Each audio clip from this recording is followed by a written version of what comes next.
Voy a hablar en catalán. Avui fa 20 anys... Señor Tardá, yo le ruego que no provoque un conflicto innecesario cuando estamos en un tema tan importante. Si usted se obstina en hablar, me obliga a quitarle la palabra. Yo le ruego que reflexione.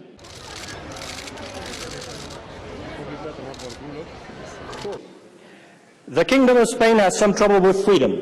Freedom of speech is corrupted. Freedom of thought is corrupted. Freedom to vote is corrupted. Señor Bosch, señor Bosch, no se está usted examinando de inglés.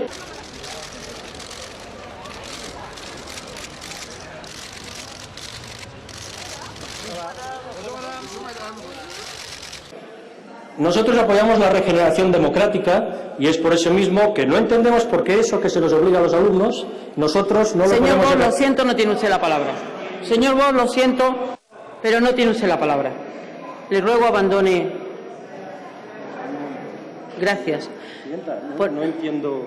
Lo siento. ¿Qué artículo del reglamento? Señor, lo siento, usted tiene que estar en la cuestión. Usted tiene que estar en la cuestión y no debata conmigo. Y siéntase, querido, en España. Siéntase en su casa y háblenos con confianza. Segons les Nacions Unides, són aquests... Señora Jordá, conoce usted perfectamente cuál es el criterio aplicado en esta Cámara a lo largo de toda la historia y, por lo tanto, tiene usted que volver al castellano. Si no lo hace, lo siento, pero tendrá que abandonar la tribuna. Et je dis au président du gouvernement espagnol qu'il pourra, dans sa présidence, compter totalement sur le soutien de la France.